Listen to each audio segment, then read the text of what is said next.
Greetings and welcome to episode 237 of the Words About Games podcast, the weekly video game podcast for Words About Games. I'm your host, Amy Kate Alexander. I'm joined this week, as in all weeks, by Mr. Daffy Mark Mooney, the champ, the Santa champ, the three-star Santa champ.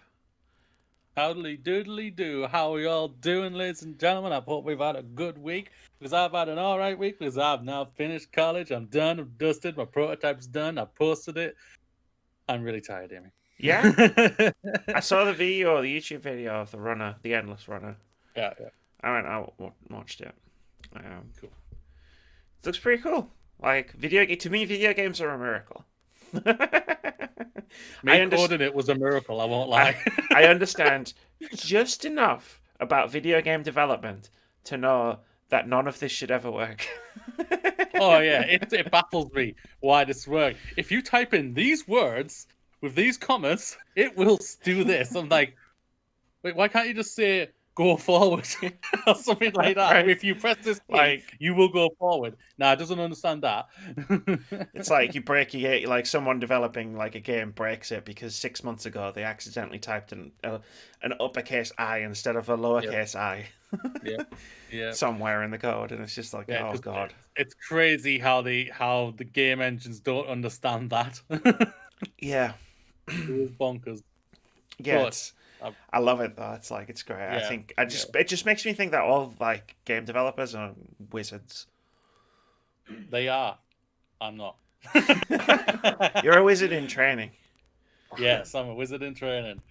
It'll be like Harry Potter, but without all the racism and the transphobia. That is true. Instead, all I'll say is, fuck Tory voters. Fuck Tory voters. I'm with you there. Yeah. I've started purging my Facebook account on a on my path to reclaiming my Facebook account, so I'm going to start using Facebook again. Ooh. And I've started my purge of not Tory voters specifically, but just people who share the stupid things. I was having a good laugh in the car with my dad actually the other night, because he'd never heard the conspiracy theory that COVID was manufactured by the government so that they could give us a vaccine with a microchip in it, so that the governments could track us. He'd never heard that before until he was watching BBC News that day, and he was explaining it to me and then I said this and this and this. What's wrong with? And he just looked at me and went, "What's wrong with people?" And I went, "I don't know. I have a podcast that asks that question every week, and I'm no closer to figuring it out." We definitively asked that question on our last review episode. What is wrong with people? What's wrong with people? Oh man, yeah. So that was fun. That was fun. It's always fun to have that conversation with someone for the first time. Right? It's just this has been going around all year. This nothing. Yeah. Depending on who you ask, depends on who's controlling the microchips. Yeah, that's true. What even is life? Yeah. I don't know. It's basically that song, isn't it, from Frank Sinatra? That's life. Social media's got a lot of answer for, I'll tell you. Oh, tell me about it. I think all of them who created the Facebooks, Twitter, Instagram, the whole shebang, should all just go to jail. Crimes against humanity. Yeah, something like that. You made everybody dumber. Congratulations. Well done. Well done. You did it, guys. You did it. You did it. But I spent the last 2 days putting my PS5 through its paces. You know, the brand new next generation futuristic machine with Bloodborne.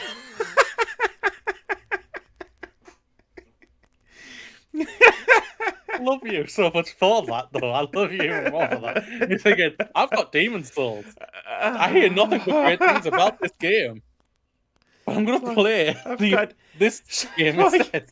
I've got Sackboy and Astro's Playroom, and I've got PS5 versions of a bunch of games, and I was just nah, Bloodborne, mate. Bloodborne, mate, innit? Sometimes you need to. Sometimes you just need to go, No, that's exactly what happened. One of my favorite games. So It's exactly what happened. So, like, I showed you the list at the end of the Yeah. last review episode of, like, these are the 2020 games I want to work my way through. Like, some of them Yeah. before we do Game of the Year. And, like, I have tried, like, 2 or 3. I think 3. Yeah, I've tried, like, 3 of them. And all 3 of them have been alright, but not great. And the great thing is, like, I don't really need to play that much of them because I don't have to talk about them on a podcast next week because there is no podcast next week. So I just bounced out of them, and then I was like, oh man, I can't. I was looking at the list again, and I was like, I can't do another one in case it's if I just have a week where I'm just playing the first 30 minutes of a bunch of games that I find like not great, I'm just gonna lose it. I need to play something good, like that I know is good. Yeah. So I played Warframe. I downloaded the PS4 version of Warframe, realized what I'd done, deleted that, then downloaded the PS5 version. I can't believe that's an option on PS5. That's ridiculous. And I had like a decent couple of hours with it, and then like the next night I was like, oh, I want to play a game. I'll play Warframe, and I played it for like 20 minutes, and I was like, this isn't what I wanted. Like, it's just not hitting the spot for me. And then I was like, okay, cool, I'll play Warframe. And then No Man's Sky is right there on the dashboard. So I was like, maybe I'll do No Man's Sky. That's a relaxing, chill game. And I loaded in, and I walked around my base for a bit. And I was like, I still can't believe I built this. This looks amazing. And then I was like, right. I need to go and fly off and do things. And then just stayed at my spaceship for a bit and went, nah. And then I just closed that down. And then I picked up the Avengers box and I looked at it and I just went, I'm not even gonna waste the 20 minutes to realize this isn't what I want to play. And I just put it down. And then I was just literally going through my library, like, of all my PlayStation games, and I was like, Bloodborne's installed. And then I opened it and I played it until 3 o'clock in the morning. And then I played it most of the day as well. Can't ask much more to that. A game is you just like, this is gonna distract. This is gonna do it, right? Like I haven't played it for like 4 months, and I loaded it up. Yeah, you did. I loaded it up because that's the thing. Because part of it was I want to stream it, and then I just went, I don't want to stream it. I just want to fucking play it. That was where I was at last night. I was like, do I start a stream at midnight? I'm like, no, I'm not gonna do that. And I like picked it up and I was like, oh, I left it right as I was like going to fight a boss. And I was like, oh, this is gonna suck because I haven't played the game for 4 months and I'm gonna be really bad at it. I went in, fought the boss. It's like the boss was like 3. It's the Shadows of Yawning boss fight, so there's like 3 of them with different attacks. Went in, nearly beat it the first time, died, came back, beat it the second time. Ran through the next area to the next boss. Beat that boss in one go, and I was like, damn, I haven't lost a step in this game. Which is pretty impressive for like a 4-month break to just pick the controller back up and be like, nah, I remember all this. Like, the first enemy I found, like, beat the shit out of me because I got the dodge button and mixed up with the attack button because of all the games I've played in the past 4 months. And then once I like rewired that part of my brain, I was like, cool, I'm just gonna do the thing. Oh, yep, stab. Wow, I'm really good at this. I'm really good at this game. Stab, you wabby. Moody, it finally happened. It finally happened? I got good. You got good? Way. They're always telling you to get good. I got good. I could have opinions about Dark Souls like games now because I got good. I'm one of the good people. You're one of the good people. Now I could have all my opinions about Dark Souls and Bloodborne are unassailable because I got good. No one can tell me to get good. I already did. I got good. And then I tweeted it. I was tweeting about it, and then one person said I should make the Bloodborne video. I swore I was never going to make, and I just went, okay then. I saw that. I'm going to make the video. I saw that. Yeah. I'm going to gush about Bloodborne on YouTube next year. Yay. But this isn't that video. Your Mass Effect Andromeda one. I mean, they're all going to be good, right? I'm going to put as much work into that as I did into that. I'm going to do more retrospective videos. I've still got 35 hours of Fallout New Vegas footage on my hard drive. which I need to do something with. Just a little bit, Amy. Just a little bit, yeah. It's just like the video's going to be like, what, 30, 40 minutes long? I've got 35 hours of footage and counting. Recorded my entire, like, I could stitch the whole thing together and just be like, this is the entire game. Because I'm crazy. Just a little bit. But this isn't a video about Fallout New Vegas or Bloodborne, mate. It's the Word About Games podcast. Every week we discuss news and announcements from around the games industry and gaming culture. I'm reading the notes this time because I remembered I changed them. Last week I didn't read the notes and I was like, I'm going to do this without reading the notes. And I was like, wait, I changed the intro. That was what actually came out of my mouth. In this week's episode, we discuss GOG's decision to sell and then pull Devotion from its store. CD Projekt Red's offer of refunds on Cyberpunk 2077. Twitch's new harassment rules, and more.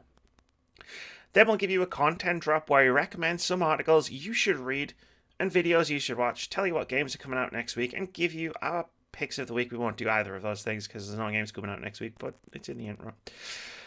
Before playing OpenCritic Head-To-Head, where we would normally guess the OpenCritic average of one upcoming game, but we're not doing that either. We've just got to get the results out of the way for 2020. And maybe talk about Cyberpunk plummeting down the OpenCritic ranking because it's plummeting. No, people are playing it on consoles. The timestamps are in the description below the video on YouTube, so you can skip around and find stuff and do whatever you want. Like, we don't mind how you watch this or listen to this podcast. We're just happy that you're here. That's why the timestamps exist. Keith questioned the existence of the timestamps when I first put them in, and I was like, nah, options. Gives people options.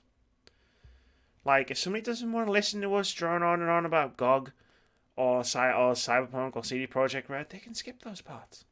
I'll go to the last episode of the review podcast because we did that a lot. We did that all the entire an hour.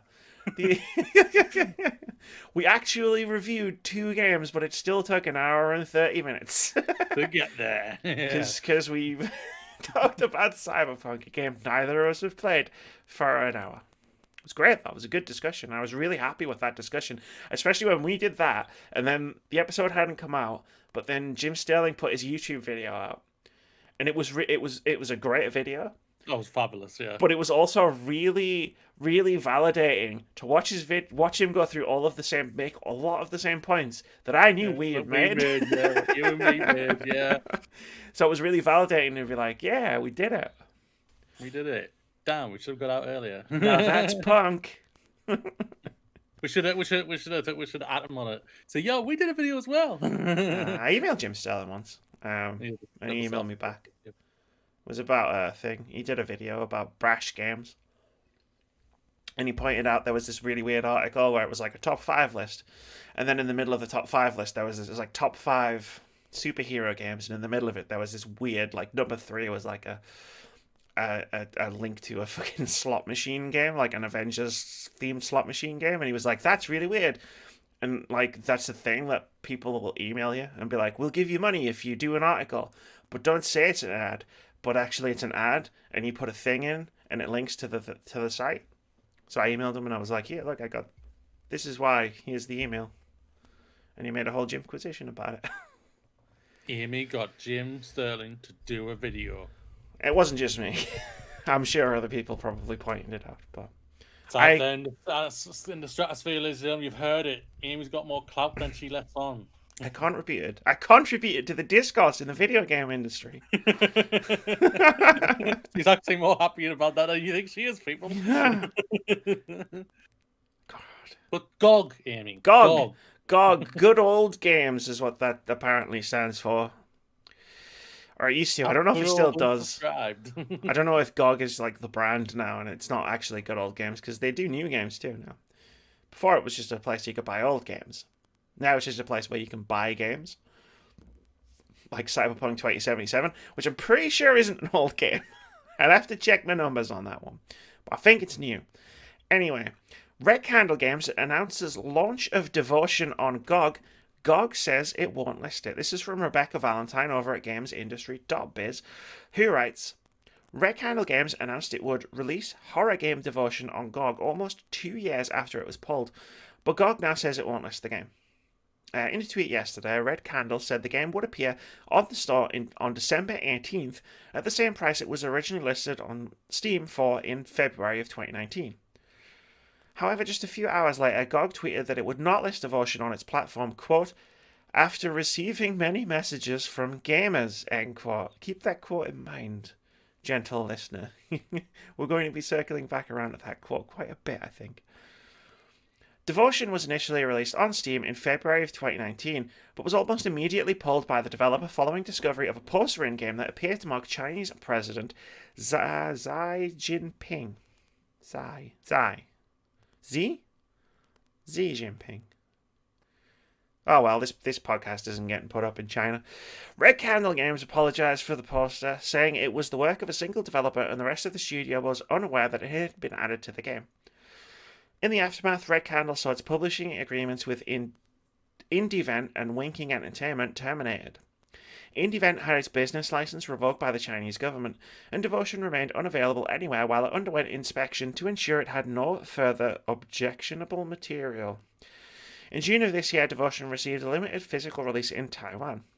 Its announced GOG release on the 18th would have been the first time the title would be available digitally since its release. We had a crash course education.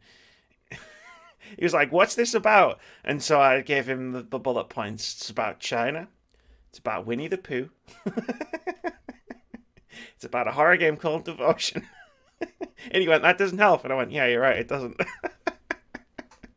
You're muted. You're muted. You're muted. You're still muted. Yeah, it didn't help whatsoever. I was saying to myself, wait, Disney are involved? How are Disney involved in this? How deep does this go? Yeah. How deep does the Matrix So the go? objectionable material, yeah, it's like a lot of people use with a picture of Winnie the Pooh to criticize to make fun of the president of China because he looks a bit like Winnie the Pooh. And it was like a poster in the game. I can't remember what it said underneath it. But it was a picture of, Winnie the Pooh. Yeah, at the end of the day, going off what I can tell, Red Candle Games knew what they were doing with that.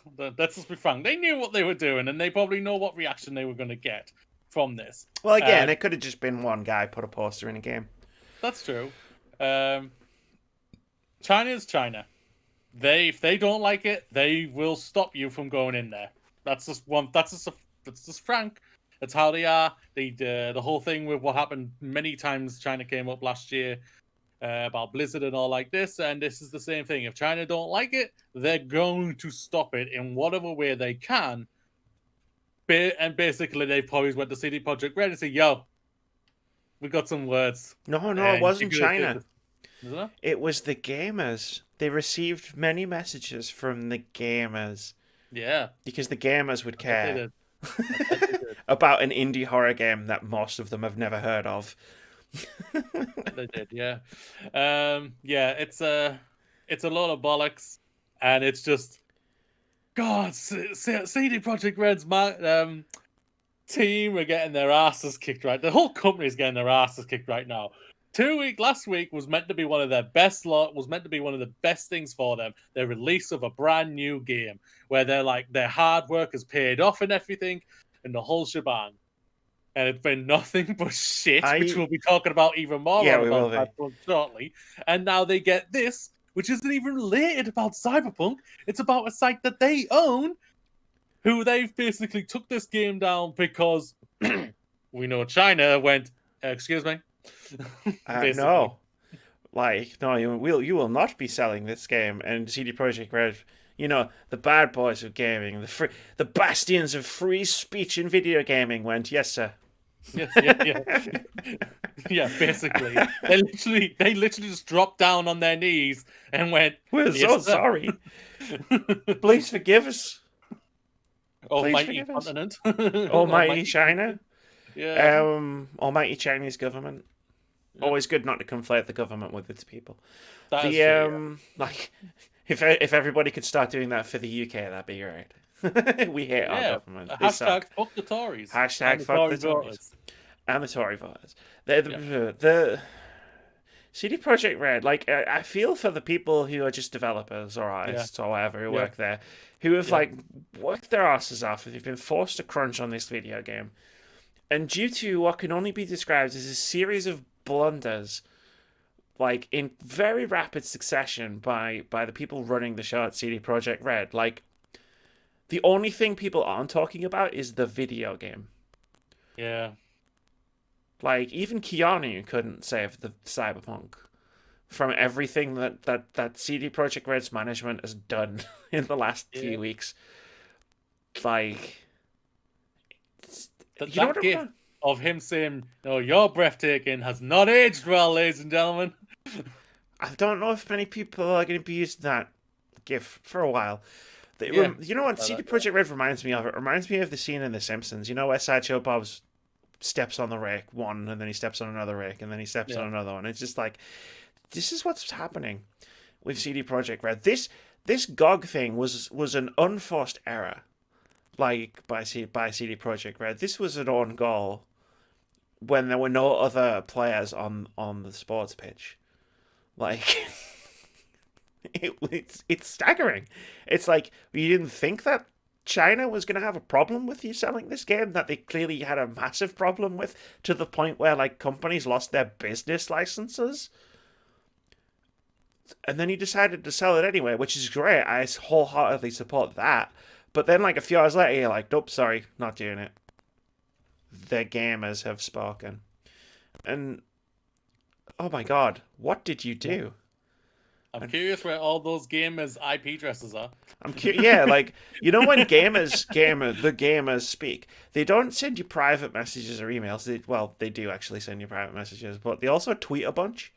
Yeah. Like, I mean, it trended after it happened. It didn't trend beforehand. Like, there was no hashtag fuck CDP. Well, there was, but there was no hashtag hashtag fuck CDPR specifically because they're selling devotion on GOG.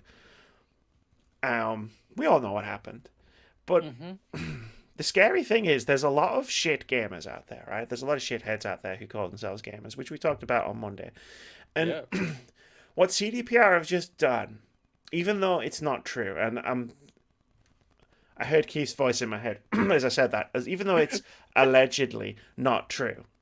Like, you know, like they've just basically said if gamers kick up enough of a fuss, like they can stop games from being sold. Good job, guys. That's not gonna make 2021's discourse even more toxic. Yep. You just empowered shitheads everywhere. This is the thing. Many big companies have done that of late. Warner Brothers with the release the Snyder cut, not cook. Disney by completely destroying the Rise of Skywalker by pandering to the haters, and many more. And it's just how it is. And you're giving them too much of an edge, and it's kind of scary if you think about it. At the same time, it's just like, oh shit. So unless I properly come out and start hating on the socials, I'm not going to get anywhere in my life, am I? But wait, so, if I like group together with a bunch of other people and we yell really loudly, we can affect the change we want. For good. We could become a force for good. Question mark. Yeah.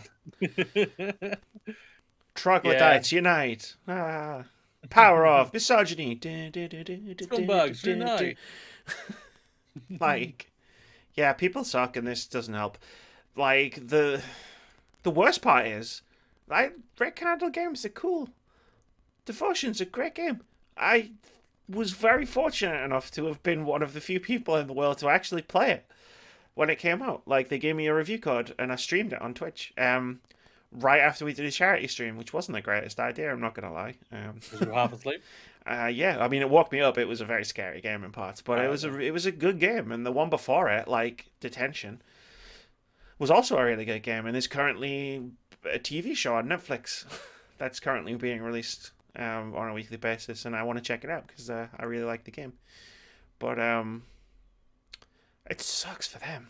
Like the most, it's just like they made a game, and hey, I'll give them the benefit of the doubt and say someone put a thing in their game that they didn't know about, and it blew up in their faces. And like it's been nearly 2 years now. Like it'd be nice if people could play this game. Be nice. Yeah. And again, all CDPR had to do to not have this happen was just not say they were going to publish the game. This goes back to the Arch Warhammer thing we were talking about last week. If CDPR had fucking bothered to Google the game, they would have found out why it wasn't on sale. I can only assume they already knew. Mm-hmm. But hey, CDPR making great decisions left, right, and centre. Let's talk about another great decision they've made unilaterally without involving any of the console manufacturers involved. The Cyberpunk 2077 refund situation is a mess of mixed messages. Excuse me. This is from Wesley Yibpool over at Eurogamer, and it's part news and then part investigative journalism. So when I start reading things in the first person, it's because it's in the article, and I didn't do these things myself. Wesley Yibpool did. And he writes, the Cyberpunk 2077 refund situation is a mess today after developer CD Projekt's high-profile statement that suggested customers could get their money back. In its statement, apologising for not showing Cyberpunk 2077 on PlayStation 4 and Xbox One before launch, CD Projekt told customers who were not pleased with Cyberpunk 2077 on console and didn't want to wait for updates, quote, "You can opt to refund your copy," end quote. But it turns out some shops aren't playing ball and have not changed their refund policies for the controversial blockbuster. CD Projekt pointed customers to Sony and Microsoft for refunds on digital copies of the game. But how does it work? Sony says if you have started to download or stream purchased content, you will not be eligible for a refund unless the content is faulty. I've seen mixed results from customers trying to get a refund out of Sony. While there are reports of success, one customer contacted Eurogamer last night to say they had been through live chat and, after being refused a refund there, spoke to a PlayStation customer service rep on the phone and was still refused a refund. Microsoft's refund policy is a bit less stringent, pointing out most purchasers are not eligible for refund after 14 days. There's a form to fill in, however, if you fancy a go, and it seems customers are again having mixed results with this one. It seems harder to secure a refund when it comes to physical copies of Cyberpunk 2077. GameStore staff are not currently giving out refunds, instead pointing customers to the refund email address CD Projekt included in its statement. When I asked my local game store if I could get a refund on the Xbox One version of the game because I considered it to be faulty, a member of staff replied to say no, pointed out updates are coming, and suggested I email CD Projekt. I spoke to a source at a game store who confirmed the policy. Staff are not doing refunds. I was told by the staff member, who asked not to be named in order to protect their job, quote, "We've been told to direct people wanting refunds to the CD Projekt Red email address that was provided. The only time we are doing any refunds is if the game is still sealed in the original box. Even then, we are only doing an exchange or credit note as per our current returns policy," end quote. Game does have a returns policy for faulty goods. You have to email the company's customer service team describing the fault, then wait to hear back. Then there's the following line from Game, quote, "If you wish to exercise your legal right to reject a faulty product, you must either return them in person to where you bought them or post them back to us using the address below," end quote. Despite this note, in-store staff are rejecting refund requests. Again, it comes down to a question of interpretation. Is Cyberpunk 2077 faulty? Some shops may not think so. And then they ask Game for comment. What is becoming clear is that CD Projekt's statement referenced existing refund policies and no exceptions are being made for Cyberpunk 2077. In an emergency investor relations call sometime last week, CD Projekt's SVP of Business Development, Mikhail Nowakowski, confirmed as much. Quote, "One has to understand, Microsoft and Sony have refund policies for every product that is released digitally on their storefronts. Despite several articles I've seen that things are being set up just for us, it's not actually true. These policies are in place and have always been in place. They're not offered specifically for us. Anyone who has purchased any title on the PlayStation Network or the Microsoft storefront can ask for a refund, and if it's made within certain boundaries, usually related to time, usage, and so on, can ask for that refund. Our procedure here with Microsoft and Sony is not different than with any other title released on any of those storefronts. I want to state that clearly as there seem to be certain misconceptions. End quote. Like the misconception you told people they could get a refund. That's true. Like, you say one word, you say one thing, they're going to hear you, and they're going to go and try and do it. This isn't even like a open for debate interpretation. It was in that stupid yellow box with the black text thing they put up on social media. If you're not happy and you don't want to wait for the updates, you can get a refund. It's fine. But apparently they didn't tell Microsoft, Sony, or any of their retail partners that they were going to do this. Yep. Sounds like it. Surprisingly, they haven't changed their refund policy purely for one video game. Yeah, I don't blame Microsoft or Sony here whatsoever. Yeah, this is literally that CD Projekt Red again. Miscommunication, not first speaking to the companies like Sony and Microsoft and the other providers who they've sent their game off to say, okay, we've monumentally screwed up and we need to talk to you about allowing people to get their money back without any your strings attached in front of it or anything like that. Yeah. Now, if PlayStation and Microsoft came out and said, no, we're going to keep our thing, and if they get their refund, they get their refund. If they don't, they don't. Type of mentality. Then that's on them. But as CD Projekt Red, you have not spoken to them, and you've basically just kind of threw Sony and Microsoft under the bus, who you need them more than they need you, should I say? Because they do. You need them more than they need you out there, ladies and gentlemen. They do. So, I mean, it's right here. I've brought it up on the old Chromebook. For copies purchased digitally, please use the refund system of PSN or Xbox respectively. For boxed versions, please first try to get a refund at the store you bought the game. Should this not be possible, please contact us at the email address, and we will do our best to help you. Starting from today, you can contact us for a week up until December 21st, 2020. So, like, they just basically pointed everybody at the PSN or Xbox store, even though PSN and Xbox stores refunds policy isn't set up to handle that. Like, no, like, it's amazing that some people are actually getting refunds because the refunds policies on both of those consoles, like PlayStation's is draconian in that if you've downloaded the game, you're not getting a refund, which means that anybody who's downloaded Cyberpunk can't get a refund. So that was nonsense from pretty much right out of the gate. And with the Xbox thing, it's 14 days. I don't know if they have the same thing Steam and Epic have with the you have to have played it less than 2 hours. yeah. But that's the thing. Like, I can't blame Sony and Microsoft for having refund policies on their stores and being consistent with them. Like, and CD Projekt Red really should know better than to just say, do this thing, and you'll get a refund. Yep. Because it's not working for some people, because it shouldn't work for anyone in theory. Like, unless you've bought the game and then haven't downloaded it, or on Xbox played it, it's like that's the policy. Unfortunately, I think the policy stinks, but that's really not part of this discussion. Isn't at the end of the day, yeah. It's like, yo, Sony, Microsoft, we're throwing you under the bus. Yeah, CD Projekt Red is just essentially they've just tried to they've tried to throw it onto somebody else, and then those people have just gone, nah, we're not having this, and then they've thrown it back at them, which is fair. Yeah, karma's a bitch. Karma is a bitch.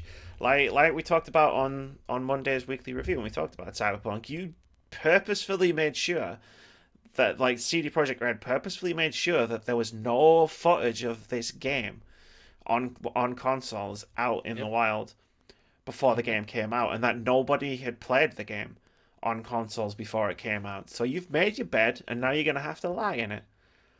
They've managed to do something very, very, very few video game companies managed to do.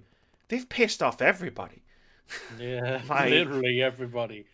Like, you can only imagine what the Because if I remember rightly, Microsoft have the marketing deal behind this. You can only imagine what they're thinking right now. Say, yo, you try to throw us under the bus here, and it's your fault. And we give you a ton of money so we can get the marketing rights. Yeah, you and me, we're gonna have a talk. Yeah, we gave you like prime time at E3 in 2019. I can only assume they would have given them prime time this year. Yeah, E3 2020. Like, but there was one interesting question about the game that cropped up after we did our weekly review that I hadn't considered. And I feel like I want to try and dig in and find the answer, and I haven't found it yet, which is how did this game get through certification? For the console ones, yeah. The console ones, yeah, the console PlayStation ones. 4 and Xbox One, yeah. Well, I'm gonna have to go. But I can't remember much about it off the No Clip documentary. What talked about like certification and like ratings and all like that. No, I mean like just console certification, where it's like, is it a game that works properly? Like, not because necessarily of the bugs and glitches and whatnot. I mean, we've seen the state of some Bethesda games that have come out on consoles before, but like someone pointed it out, is like, how did the epilepsy trigger? How did that get through certification on consoles? Yeah, that's true. Yeah.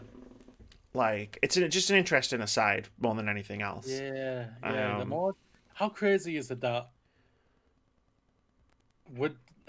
it's nothing but bad press right now about this game, and that's something that we thought with like, we literally both thought like, this game's gonna come out, people are gonna praise it, say brilliant things about it. We're gonna maybe play it and say we either enjoy it or not, but we're also going to shout out what everybody should do, is that it's a shame about that the teams have to crunch for the entire year or even more to get this game done. Fantastic work for it, but hopefully they can have a good arse long rest now and not have to worry about this. Sadly, they can't rest because of this absolute shit show, because they're probably working even more hours just to try and get this game in a working state on PlayStation 4 and the Xbox bloody One.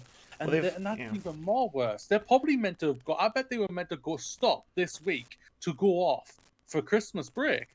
I'd be highly surprised if they are not working all the way up until Christmas bloody Eve. Probably have Christmas Day, Boxing Day off, if they have Boxing Day in Poland. I'm not entirely sure.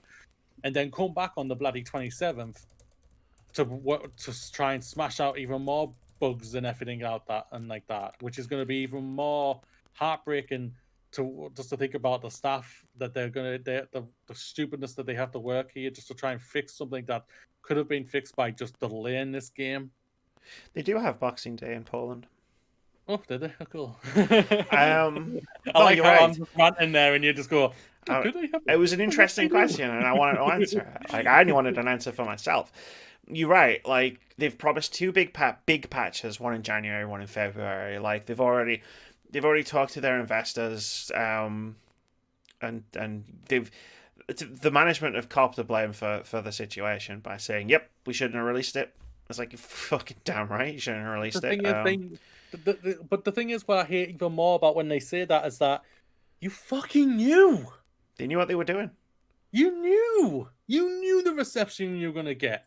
Don't forget about the stupid GOG thing. You knew the reception you were going to get with Cyberpunk right now. You knew you were going to get this reception. You knew it, and you've thrown it out there, and you're just like, we'll fix it later. Yeah, we'll fix it later type of mentality and everything like that. Yo, everyone down there who's literally below my foot, literally start working your ass off even more. We'll say, what? We've already worked, bloody poured all the sweat out of us already to get this game working. Quote unquote almost working for you, and you want us to work even more harder. Fuck off. I remember this reminds me of a conversation, and this is a bit tangential, a bit not.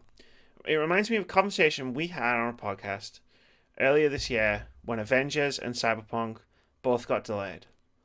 Yeah. And originally Cyberpunk, they both got delayed to September, if I remember correctly. Yeah. And we had the conversation, of, will these games get delayed even further? To which I responded, no, because they don't want to come out after the next generation console releases. And Cyberpunk did eventually get pushed to just after the next gen console releases. Not far, but just after. But like, both of these games definitely needed a longer delay because they both came out and have thousands of bugs. And And it's that mentality of you can't release a last gen game on after the new consoles have come out is part of the problem, I think. The thing is about it, I can't remember his last name, but Paris from the Gamer Tag Radio, he's come out Vicious. and that they need to start looking at not doing that, making it cross-platform and literally focusing on the new consoles and everything like that for all games in general. He means, and I was just like, and he was a stark defender of no, put them on everything, let everyone play everything and everything like that. And I understood where he was coming from, and I agreed with him to a certain point. But it's crazy that's just how much he's now changed on that, and he's like, "Nah, they need to push all on consoles and everything like that." He's even saying like the next Halo, if you can't get the next Halo working on Xbox One, don't put it on Xbox One. Put it on the Series X only and PC and everything. But other than that, it's like, and that's just what it is when it comes to when you get new information. Like we weren't expecting this type of shit show. We were expecting the game No. was going to come out a bit buggy, When but not to this level of extent. because I made the tweet before the launch, when I muted Cyberpunk 2077 and all the different words on Twitter, I did it because I just didn't want to read about how great the game was. Yeah. Like that's why I did it, because the marketing was quite hurtful at times, and the way they treat their developers, I just didn't want to hear it, right? Incidentally, that was the moment I knew I wasn't going to play the game, because it was like, well, if I don't want to hear how good the game is on Twitter, why the fuck would I want to play the game? That's true. And obviously, like, it went in a wildly different direction Yeah. to what, because hey, OpenCritic Head-To-Head 2 episodes ago, what are you going to give it? 96 and a 90. And I got the point because it was on a 91. It's currently on an 81, so it's dropped 10. Yeah, it's 81 on OpenCritic. It's 87 for PC version on Metacritic. For the PlayStation 4, it is at 54, and the Xbox One, it's at 55. Jesus Christ. User scores in the red for Hang on a both the minute. PlayStation and the Xbox One. 4.2 for the Xbox, 3.1 for the PlayStation, and PC, it's at a 7.0. So it's gone up on PC a little bit. Yeah, it's not. And the OpenCritic critic recommendation is down to 74% now on OpenCritic. Because you can't recommend it. Even IGN ran a separate review. Yeah, I've seen that for the console versions and gave it a 4 out of 10 and said don't do it. Basically, it was just don't.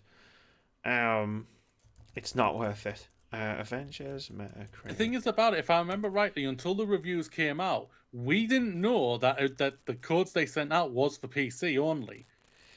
Because I don't think they allowed the reviewers to be able to reveal that. So we didn't find that out until the review started. I had it muted, so the game. Yeah, I believe so. I might be completely wrong. If there is anyone who knows that, please let me know. I believe that's how it was. So we didn't even know until the critics were allowed to talk about the game and say, "I've only played it on PC." Blah blah blah. So, well, if I remember rightly, and again, I didn't see I didn't see much of the discourse around review time because I wasn't coming up in my timeline. It was quite good. It was someone broke ranks and said, "Yo, this is the embargo. Like details we had to show. It's like it's only on PC, can't capture your own footage. No one's got console versions. Like." And that's the actions of a company that knew what they were doing. Yep, they knew Straight what up they and were down. doing. They knew what was going to happen, and they were just trying to make sure those pre-orders didn't get cancelled. Something tells me the next CD Projekt Red game isn't going to have as many pre-orders as Cyberpunk 2077. However, that game's also going to get postponed a ton of times, and they're not going to rush it out. I'd hope so. However, let this be a lesson to everybody out there. Do not blindly pre-order games. Yeah. Ever. Hype is too wrong these days. We spent a long time talking about how toxic hype is. Like, excitement's cool and it's great to be excited. I've got tons of games I'm excited for. But like, there's a tipping point. And we talked a lot about it on Monday's weekly review. So I'd say go and listen to that because I don't want to just rehash that discussion here. CD Projekt, shame. Shame on CD Projekt Red. Which, if you think about, would we have been? How crazy is that? We never thought we would have been saying that at the beginning of the 2020. No, I mean I didn't have it in my most anticipated games list, but I was never of the opinion that it was gonna gestures wildly around me. I never thought this was gonna happen. Yeah. Ah, how crazy! Like I said this on the Monday episode, but I'll reiterate it, that the two most anticipated games this year, Last of Us Part 2 and Cyberpunk 2077, have had both the biggest controversy in gaming. One for stupid reasons because people are idiots. Yeah. And the other one because of just terrible hype and just like, and then many, many other reasons. Combination of a developer / publisher, I guess, that was suffering from horrendous mismanagement, making terrible decisions, and people were too hyped for the game. Yeah. Mm-hmm. Which it's not great. It's not great. This is why I didn't watch Breaking Bad for years, Moody. People are just too damn hype, and it's like I can't watch this. Shut up about it. It can't be that good. I never clicked with that show, so I'm all I never clicked with it either. Yeah, I need a good protagonist, ladies and gentlemen. Yeah. I mean, I did eventually watch it, and it's fine. I like the kid, not Bryan Cranston's character. Jesse. And I wish that there was like the ending that came on the season 5 DVD, where it was like the alternate ending, where it's the guy from Malcolm in the Middle having a nightmare, and that was the ending. And I was like, that would have been a great ending. I would have really enjoyed if that had been the ending. People wouldn't have liked that either. They would have been like, what the fuck was this? It was all a dream. It would have been Game of Thrones all over again. It was all the dream, but it was the dream of the dad from Malcolm in the Middle. Hell yeah! I'm being for that. Malcolm in the Middle's great. I would have laughed at that. That would have been. I loved that. But yeah, it's like hype. I wonder if this is going to be a thing. There's always one thing that carries over from one year into the next, and I wonder if like hype culture is going to be a thing that we talk about a lot next year. Probably next generation in general. Maybe, yeah. Just like, of how people cross-generation games are fine. Like, it's cool. Yeah. Like, develop your thing. Like, they've been doing it on PC for years with no issue, very few issues. Where it's like it can run on a potato and it can run on a supercomputer, right? And it can run on everything in between. It's like, but for some reason, when it comes to consoles and you've got this next generation of consoles, they just push it too far to the point where you can't run. It doesn't run very well on, say, an Xbox One versus an Xbox Series X. Yeah. And it's like, why do that? Yeah. This console generations last, guys. They last a while. You'll be able to show off later, like when you're bringing out your next game, which is only available on the new consoles. The crazy thing about it is that, even more crazy about it, should I say, is that both PlayStation 5 and the Xbox Series X and /S have sold incredibly well. They've done incredible numbers to know that there's enough out there for these games to make a profit. Oh, minimum profit, yeah. But yeah, like easy. Just if you poured your game just on the next gen console. So if there's enough out there, you should have just done that. But again, they wanted to, the milk all of it. They hit every part they could, which is obviously last gen and this gen and everything. And I bet that we all know this, ladies and gentlemen. There would have been a conversation. So how long would it take you to get this on the Switch? Do you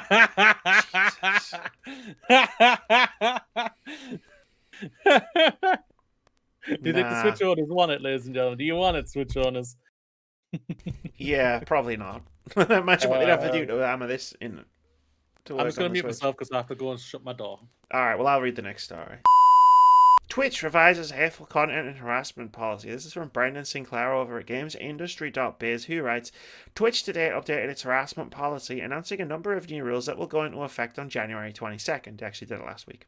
Quote, We know that many people on Twitch, particularly women, members of the LGBTQIA+ community, black, indigenous, and people of colour, unfortunately continue to experience a disproportionate amount of harassment and abuse online, including on our service. No shit. Not only is this blatantly unacceptable, it also undermines the community we're building on Twitch and threatens the long-term viability of streaming as a career for everyone who wishes to pursue it. End quote. While the guidelines are now updated, they will not be enforced before January 22nd, for some dumb reason. That was editorializing. Which Twitch said was intended to give users time to learn the new rules. Quote, "We issue policy updates to improve community safety, not to be punitive. Given that there's a lot of new detail in this policy update, we felt it was essential to give the community time to read, process, and ask questions about them. This additional time will allow us to address common points of confusion and prevent creators and their communities from accidentally running afoul." End quote. People will not be given warnings in the interim about content that is acceptable now but would be a violation come January 22nd. Additionally, the new policy will not be retroactively applied to content already on the site, so violations around new rules will essentially be grandfathered in. The new policy expands on the company's harassment guidelines with a number of specific behaviours that will be banned, adding a new section to detail what constitutes sexual harassment under the policy. While sexual harassment was formerly one point mentioned on a list of prohibited harassment activities, it now has its own section, with Twitch saying it has adopted a much lower tolerance for objectifying or harassing behaviour. Specifically, Twitch is banning unwanted advances, asking for nudes, objectifying statements, repeated comments about a person's attractiveness, and discussing a desire to perform graphic sex acts on a public figure. But apparently non-graphic sex acts are fine? Sorry, the specificness of that made my brain vibrate. Furthermore, Twitch is committed to moderating those who offer revenge porn, share leaked nudes of someone without consent, use a person's physical appearance. Hang on! Sharing leaked nudes of someone without their consent is horrible. And it's heinous. I hate it. I hate you if you do it. But, like, without consent, you can't share nudes of someone even if you have their consent, because it's Twitch. You can't share nude. You can't be nude on Twitch. Sorry, I'm getting lost in the specific. I'm just gonna read it. Committed to moderating, blah blah blah. Use a person's physical appearance or clothing and describe them as sexually immoral, suggesting that a person use sexual favors to make their channel popular or avoid being banned, or repeatedly targeting people with terms like whore or virgin. As for general harassment, Twitch now expressly forbids users from encouraging people to DDoS or swat others, quote, claiming that the victim of a well-documented violent tragedy is a crisis actor or is lying, or inciting people to dogpile someone's social media accounts outside of Twitch. On that note, Twitch's policy is more specifically holding streamers accountable for the actions of their audience, quote, "You are expected to use channel moderators and the tools we provide, such as auto-mod, chat timeouts, and bans, to mitigate hateful conduct and harassment in your channel. Not using the provided tools to moderate hateful conduct appearing on your channel will lead to a suspension." End quote. Other new actions specifically prohibited include glorifying, endorsing, or expressing approval of a person's past or current traumatic events, telling a victim of violent crime they deserve to be harmed, and prank calling legitimate businesses or private persons. When harassment is based on identity like race, ethnicity, religion, gender, or sexual identity, Twitch elevates it to hateful conduct. The new policy expands the list of protected identities to include caste, colour, and immigration status, and goes into greater detail on actions that would be considered crossing the line. Twitch said it has always banned hate speech and hate symbols, but now it's explicitly banning hate groups, members of hate groups, and those who would share their propaganda. In October, a feature we ran with current and former Twitch employees accusing the company of a litany of misdeeds included one early employee recalling Twitch CEO Emmett Shear insisting that the platform be neutral to the point where the Ku Klux Klan could stream on it so long as they adhered to the terms of service. Other things now specifically prohibited include the use of black, brown, yellow, red face, that's a quote, unless it's being used in an explicitly educational context. Sorry, audio listeners, I was was trying to figure that one out. Twitch said the Confederate flag was added to the list of hate symbols that can't be displayed, given its historic and symbolic association with slavery and white supremacist groups in the US, and people lionizing slavery, for example, by referring to it as the glory days of America, should also be moderated. Twitch is also now forbidding the malicious use of emotes to harass people, and racial slurs are similarly not allowed, except in music or when singing along to music, or when used in an empowering way or as a term of endearment when the intent is clear. Twitch also added prohibitions on describing people in protected identity groups as greedy, unintelligent, inferior, unclean, or likening them to parasites, pests, or diseases.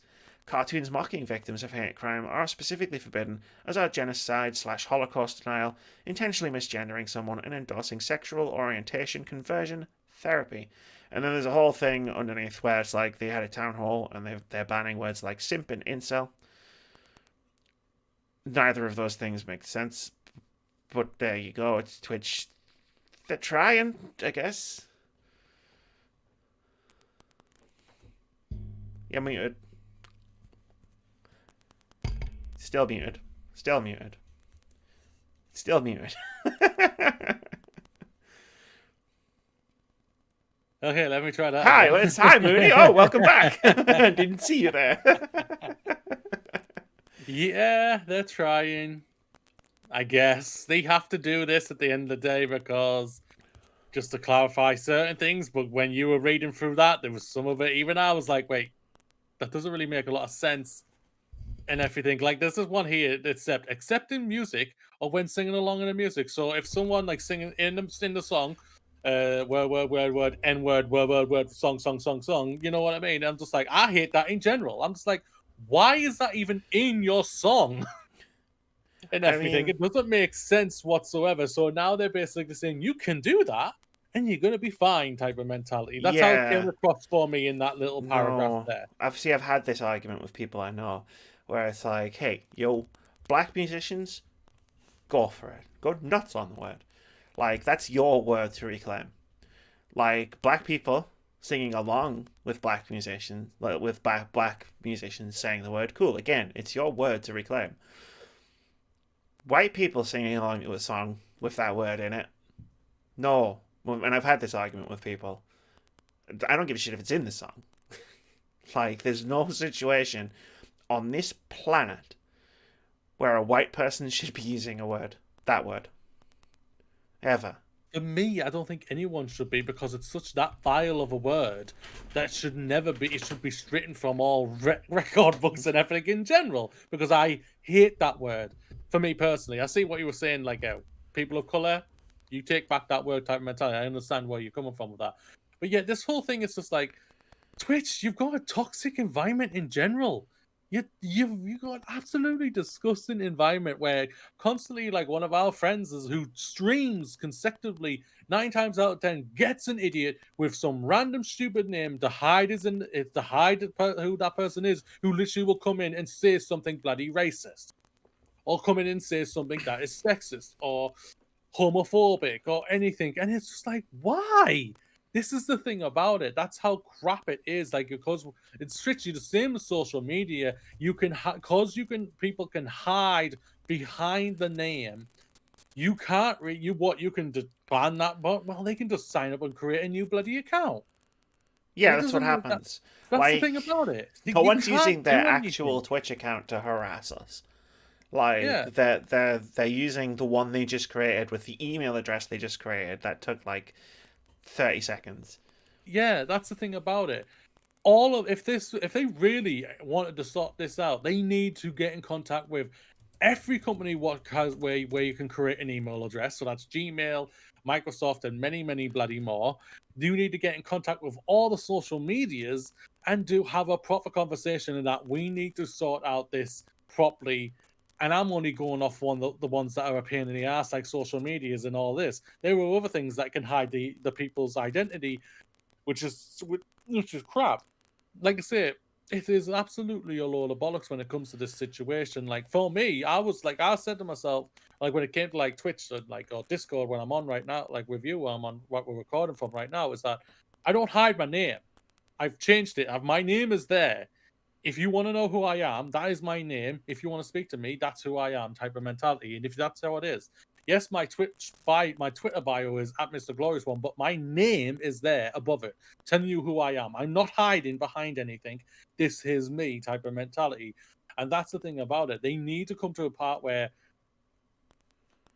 social medias, Twitches, and all this type of thing cannot hide the person's identity, because you're giving them an out to get away with all of this disgustingness that they can do.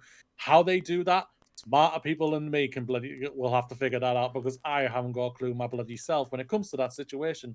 But yes, Twitch, wow, you do okay. You improve in certain things. Congratulations, but you're still a toxic shite site where just because you're the biggest streaming site out there for really to playing video games, people are gonna come to you, and that's why you've got the numbers, and that's why, and it's a whole thing. Like, I can continue like till I'm blue in the bloody face here, but Well, we proved scientifically on our weekly review podcast on Monday that there are gamers out there who are terrible people.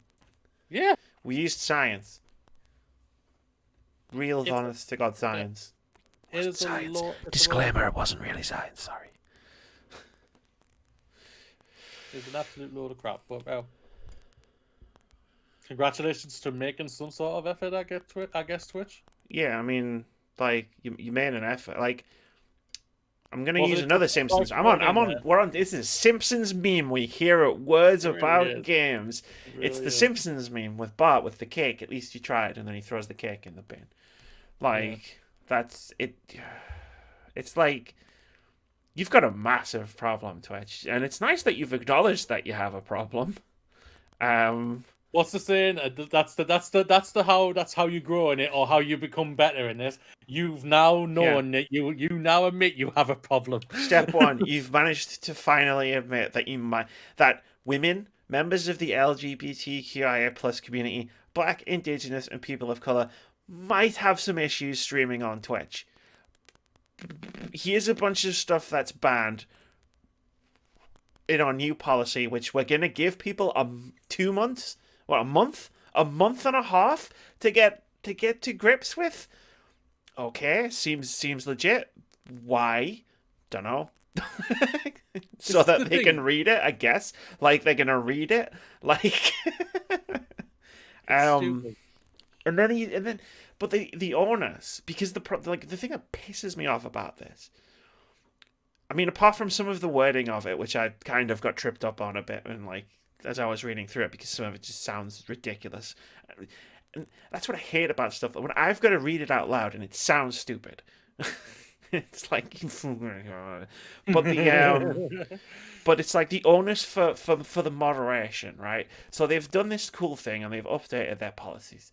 Great, fantastic. You've updated your policies. The onus for moderation falls back on the creator themselves. Like, essentially, like, we've just ended up having to take all of this on board, which we've been doing anyway. Like, Twitch hasn't really offered much help to anyone with this. Like, well done. Most of this stuff was probably already covered anyway. Some of this stuff's illegal. Like, so it should have been fucking covered in the first place. Yep. Like, so what is this for? Who is this actually for? Like you took the thing and you put more words in it and you give it its own section. But how are you as a platform, Twitch? How are you actually going to protect people who are streaming on your platform? They won't. Exactly. This is the thing. Their bar was so low after the whole Doctor Disrespect debacle with him filming in a toilet and everything like that. The bar was so low that they should have banned him from their thing, just because of that. And as they did it, and they just made themselves look even more stupider for it, especially when they finally banned the bloody idiot. Like, if Twitch thinks that on January 23rd there's going to be way less people, I'm just looking through the list now, denying the Holocaust, or asking for nudes, or commenting on a woman's appearance, a person's attractiveness, sorry, or discussing a desire to perform graphic sex acts. Like, no, that's not going to happen. It's going to happen exactly the same amount. People are already eating bans for this shit, Twitch. You haven't changed anything. Mm-hmm. Oh no, sorry, you have changed something. Now, apparently, the words virgin, incels, and simp are now also in the ban pile. And for this, I'm gonna quote someone I follow on Twitter called Clara Sear, who is someone who works in the games industry, who tweeted out, using the words simp, virgin, and incel are now bannable offenses on Twitch. Glad the super marginalized male demographic is safe at least.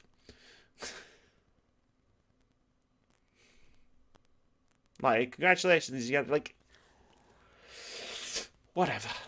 Twitch, like, this is the thing, like, what are your options for if you want to be a live streamer? Twitch, YouTube, Facebook, I guess. Like, are either of those other options any better than Twitch? No, they're not. No, none of these options are good. That's the problem. Like, none of these companies have to get better at protecting the people who use them, because all of the other ones are shit too. Yep.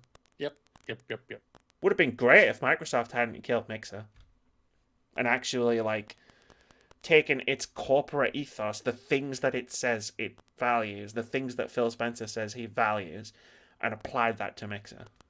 But even that had some toxicity to it. And then then that had some toxicity to it. I mean, we found out about that. They had that person, the person of color who came out and completely called out Mixer, called out Mixer for being incredibly, horrifically, horrendously racist. Yeah, and everything. Yeah.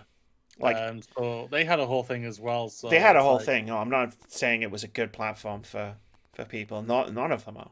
Like, yeah, we don't do this because it's for good for us.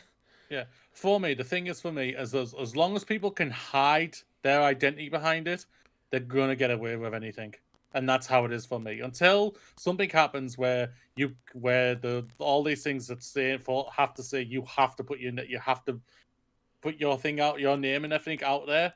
You can, but then that's also going into the rights and everything that and all like that. You know, it's like it's so many legalities towards all of this. What I'm bloody saying is like it makes it impossible to happen. So it's like, what can they do? What can any of them actually bloody do here? Because I honestly don't think they can really do much. They can say they're going to do all these things. They can throw in all these things so that you say these words about LGBT or people of color or who are Asian or anything else or women or anything like that. And it's just like, wow, you've got it in the document. Congratulations.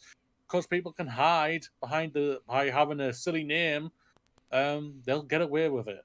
And it's just like, there's a bigger scope to this thing, and just about not just Twitch. It's a whole thing for me. So, gotta love those bigger scopes than this podcast is set up to handle. But hey ho, we wanted to talk about video games.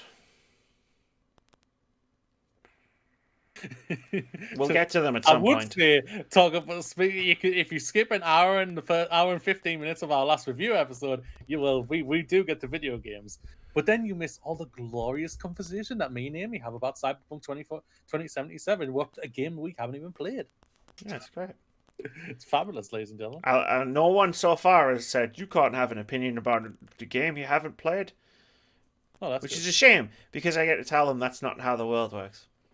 But no one said it, so I haven't been able to tell them that. Amy had words, comebacks, and everything ready, and she's like, I can't even use it. I can't even use it because the chuds haven't even found my fucking video like they normally do. Normally it's the shitheads that find my video. But not this time. Maybe the shitheads muted us or blocked us already, and just like, good, yeah. We're like, thank you very much. Die mad about it. In the vein of what we were just talking about, the next news story is kind of related. Microsoft, Nintendo, Sony released joint commitment to online safety. So this is from Brendan Sinclair over at GamesIndustry.biz, who writes, Microsoft, Nintendo, and Sony today released a joint statement expressing a collective commitment to ensuring that online spaces are free from hate and harassment and safe for younger players. Quote, We believe gaming is for all people of all ages, including our youngest and most vulnerable players. Technology makes compelling entertainment experiences possible, and we want to ensure that those experiences, especially when they involve interaction with others, are positive and respectful. All players deserve to have a fantastic social gaming experiences in settings where respect and safety are mutual. End quote, excuse me. The companies said they will continue investing in, evolving, and amplifying approaches to user safety, prioritizing the safety of their most vulnerable players. The trio grouped their commitments under three principles: prevention, partnership, and responsibility. Under prevention, the commitments were made to empower players and parents to understand and control gaming experiences with easy to use parental control features, regular communication around codes of conduct, and investing in technology to help thwart improper conduct and content before a player is subjected to harm. For partnership, the three platform holders have committed to working with the rest of the industry, communities, and governmental bodies to ensure user safety, as well as conducting shared research for the benefit of the industry. Regarding responsibility, they pledged to hold themselves accountable for making their platforms safe. Beyond reporting and removing bad behavior and bad actors, the console makers said they would notify law enforcement if they see people breaking the law or believe a player is at risk of imminent harm.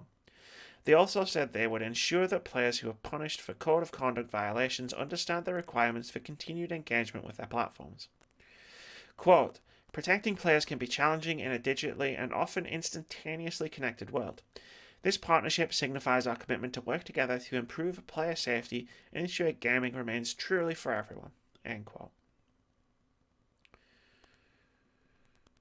By our powers combined. Voltron combined. Voltron. Basically. This is great. There's no doubt about it. I don't deny that they're coming together to try and do something. But again, just the same with the thing Twitch. I'm just gonna say, good luck. But I honestly don't know if you'll be able to truly do anything. I think there'll be things they'll be able to do. The thing is that, I mean, I'll say that afterwards if I remember. The thing is having an account on a console is different than having an account on Twitch, because there's nothing on your Twitch account. Whereas, like, obviously, if you get banned on your console account, it's like you can't play online games, you have to rebuy games, except X, Y, and Z. So people, in theory, would generally be more careful with console accounts than they would be with social media accounts. The other thing I was going to say was this is probably the approach Twitch needs to take. Oh, I agree. If it wants to change things, is to not try and do it by itself. Like, Sony, Nintendo, and Microsoft are all partnering up to do this. If I was Twitch, I would get in contact with all three of them and say, yo, what can we do to help you? How can we work together to help each other out? Like, the best way for them to tackle this is together. So it's a really great move to see Microsoft, Nintendo, and Sony all work together on this, even though they're competitors. The sworn enemies. Depending on who you ask, they're sworn enemies. Like Sony ponies. I don't know what they call Nintendos and Microsofters. Sony ponies.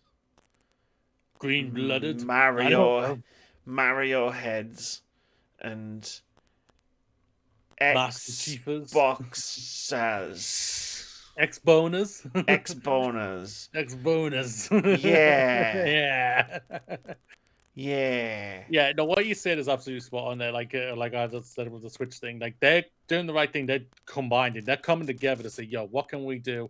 Twitch, you should do this, and you should get other companies involved in this as well, because the only way to truly be able to try and sort this disgustingness that is out there, that is online and everything, or in video, or in people's accounts and everything like that. They need to be able to come together, work together, and do this. You're billion-dollar bloody companies. Heck, Microsoft, you're a trillion-dollar company. Twitch, you are a trillion-dollar company because you're owned by Amazon. You have got a ton of money to get behind to work together to try and sort something out here. So hopefully you guys can actually do this. I praise both Microsoft and Sony and Nintendo for doing this. I really, really do. I am like, I don't know if you'll be able to do anything.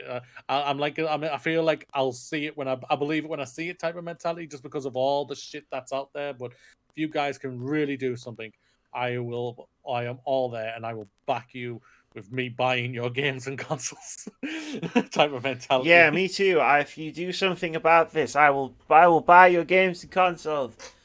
Like, help! I'm trying to hide all of them so they know it's not an empty gesture. um, I'll hide my Switch. yeah, just like I don't have consoles. Nah, never heard of them. Yeah, I mean, you might notice that I did finally pick up my Xbox controller. That's been there for a week and a half. Um, yeah, it's Using this. just like the thing is, this could end up enveloping Twitch, um, at some point anyway, because Twitch is a thing you could do on your PlayStation and Xbox. Like, not just a thing that you can watch via the app, but a thing that you could stream to Twitch directly from your console. So like initiatives that these console manufacturers start doing might end up sweeping Twitch up in them anyway. Hopefully, maybe even YouTube. Oh yeah, but I don't know. I don't know how streaming works. I've never done it. I've got a capture card and OBS, and It's I've never actually done it. really simple on the console. It's really simple. I can imagine it would be like they. That's the appeal of it, right? You push a couple of buttons and away. The only thing you can't do is you don't have your overlays and everything like that. But Yeah. other than that, yeah, it's quite simple. I'm gonna read the headline of this one. This isn't for me. This isn't for me. I think it's interesting. I have a feeling you have a slightly longer take. Basically, EA is buying Codemasters for $1.2 billion to take the lead in the racing game market. I'll read it. This is from Sam Byford over at The Verge. He writes, Electronic Arts has agreed to buy out UK developer Codemasters in a move that could see the US publishing giant wrest control of the racing video game genre. The deal is expected to close in the first quarter of next year for £6 a share, valuing Codemasters at around $1.2 billion. Sky News first reported EA's interest in Codemasters over the weekend, saying that the British company had previously agreed a $970 million deal with Rockstar Games and 2K sports owner Take-Two Interactive. EA confirmed the agreement early Monday morning. Quote, we believe there is a deeply compelling opportunity in bringing together Codemasters and Electronic Arts to create amazing and innovative new racing games for fans. Our industry is growing, the racing category is growing, and together we will be positioned to lead in a new era of racing entertainment. That was a statement from EA CEO Andrew Wilson.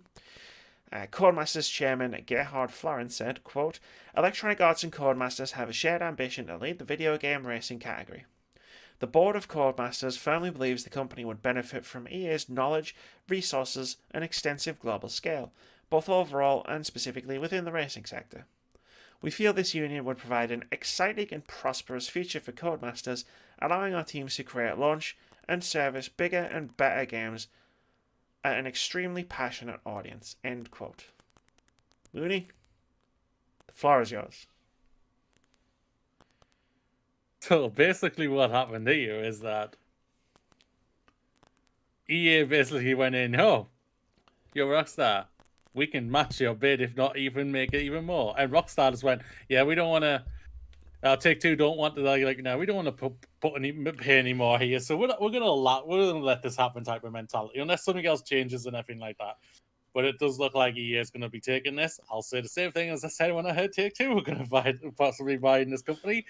I am seriously worried by this interaction. Either way, what happens is still the same as what I said. What will happen to Take-Two? There will be egregiously disgusting microtransactions or loot boxes or whatever that they'll put in to even what they will add in, because there already are some loot boxes, I believe, in there, like you can get skins and everything like that. But other than that, that Microsoft Electronic Arts will throw into this game even more.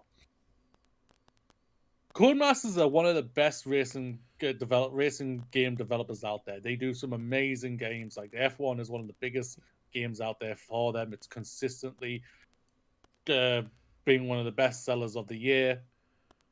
Dirt, They do the Dirt franchise, and that's consistently is like in the 80s of critic reviews and everything. And they obviously does make money because they obviously keep bringing it back and everything. So they obviously aren't losing enough or type of mentality. They're always hitting the number they want to hit when it comes to that franchise, and they do that. Codemasters, when it comes to the racing mechanics, they are very much like ugh, Activision when it comes to when it comes to Call of Duty. That if it ain't broke, don't need fixing because they do great mechanics. The mechanics are absolutely awesome. I do not doubt. I do not uh, say anything bad about that. Of all the companies that come in to save Codemasters from Take Two, it had to be EA. And Could have I'm been just Activision.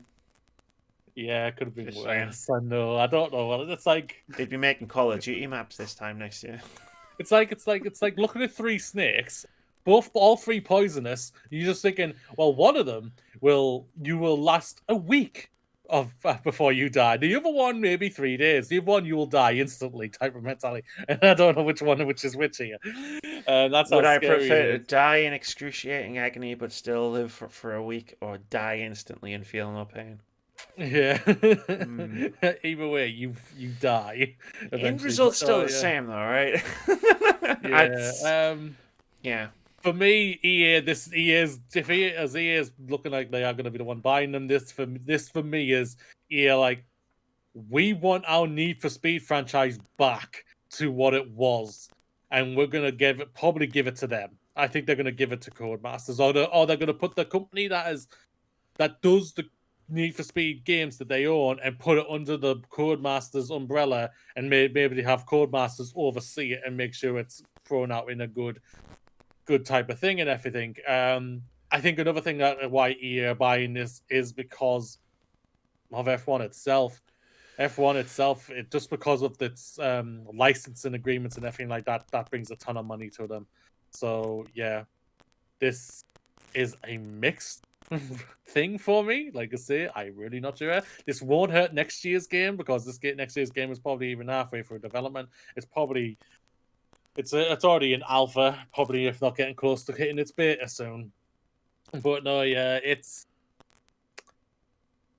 a mixed thing for me, Amy. I will not deny this. As a worried fan of Respawn Entertainment, Yeah, that's the thing about it.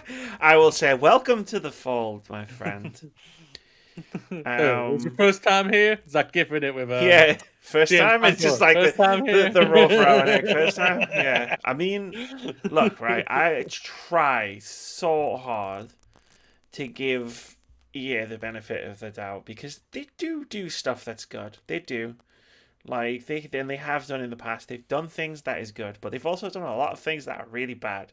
Yep. And one of those things is they've destroyed so many beloved video game developers. Yep. I remember Westwood. Westwood, Maxis, Origin. Um, You know that thing their PC launcher is named after? Visceral? That used to be a developer. Yep. Visceral. We all Visceral remember Games, a few years creators ago. of one of the most beloved horror franchises in history. But I mean, BioWare? Would you say BioWare? Did you say we're there? The only thing I would say when it comes to this is that their Bullfrog. advertising budget's going to go through the roof for this. It is, yeah. I'm not gonna. I'll give EA one thing: they advertise the shit out when it comes to their stuff. You won't be able to move for Yeah. F1 adverts. Bullfrog. Theme Park, Syndicate, Dungeon Keeper. In a couple of Man, years, I'm going through the list. This, aren't I, Amy? I'm going through the list. Pandemic Studios. Imagine they would have probably changed their name this year if they still existed. So how long do you think it's going to take me to go? For fuck's sakes! Well, I don't know. I mean, it'll They take haven't time. fucked up Respawn yet. Yeah, It'll take time. Like Respawn's still pretty good. Like they're still riding the crest of that wave, right? Yeah. So Mythic. I forgot about Mythic. Sorry, I'm gonna stop reading the list of studios. Like you can literally type studios killed by EA. And Google auto fills it in. Like as soon as you start typing the second word, Google auto fills it in. Studios killed by year. It's a thing. It's like that web page where it's like, this is all the stuff Google's cancelled. It's just a thing. Pray for the best. Brace yourself for the worst. That's my advice. Again, as a fan of Respawn Entertainment and BioWare. There's a pretty good Epic Games sale going on though at the moment. Yes, there is. Absolutely brilliant.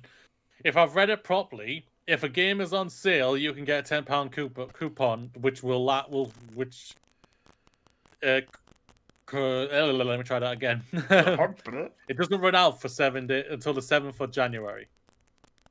Yeah, which is fabulous. Like I've just bought 2 games for £12. That's Bugsnax and Ghost Runner, and those are 2020 games.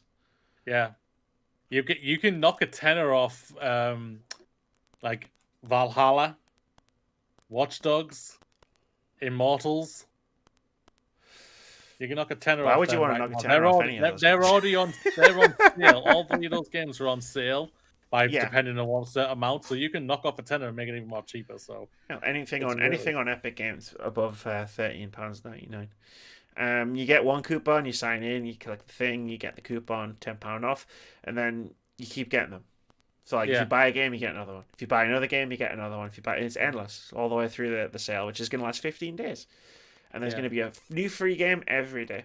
This is not sponsored. I should point out, this is not an ad read. Yeah. We are just telling you this because it's really good. The thing is about it, you gotta remember that this is just the sale now. You gotta think what the sale's gonna look like when the Boxing Day sales goes on and the New Year sale goes on.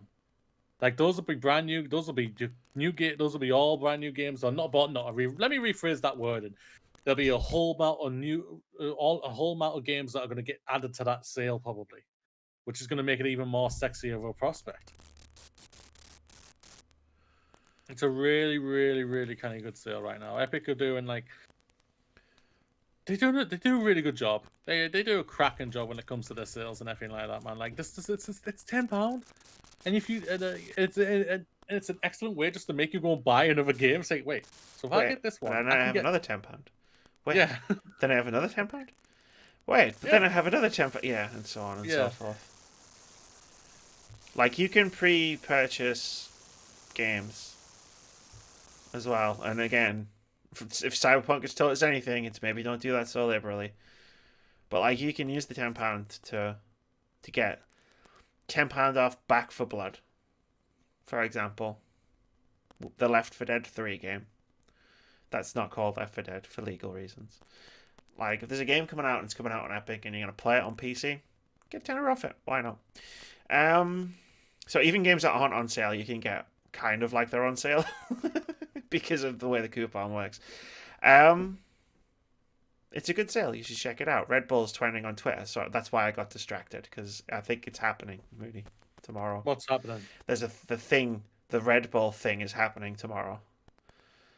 We'll talk. Announce who the driver is? Yeah, we'll talk after the podcast. Because I did something bad, Moody. You did something bad. I did something bad. So I shouldn't have done it, and I felt bad after I did it, but I still did it. So we've covered the ransomware leaks from Capcom in the past. Where a bunch of absolutely awful human beings have hacked Capcom, gotten a ton of information and a ton of all sorts of stuff, and tried to ransom it back to Capcom. Capcom aren't paying the ransom, so they've been leaking stuff left, right, and center. The thing that they leaked last week was a shit ton of information about Resident Evil 8 story, characters, enemies, cutscenes have been leaked. I haven't watched any of the cutscenes. I looked at a couple of screenshots and I went on the Reset Era thread and I just read the entire plot of that's been leaked of Resident Evil 8 because I was like, I want to know. Because if you remember when we watched the PS5 reveal where Resident Evil 8 was revealed for the first time, I believe we both came out of that saying, I wasn't feeling it. I'm not so sure about this. I'm sure. I'm more sure about it now. Like weirdly, now knowing how the game ends, and also several significant plot details. Which, by the way, I will not spoil. I'm not even going to hint at anything that I read. Just to say that it's out there. You can find it. Be careful, as Moody tried to Yeah. say through his mute. I don't know why I'm being very lazy right now. I didn't realize I was muted. But yeah, it's a thing. Be careful out there. But as someone who from a person who has read the leaks and loves Resident Evil, I am more excited for the game than I was when I saw the trailer. That is fascinating.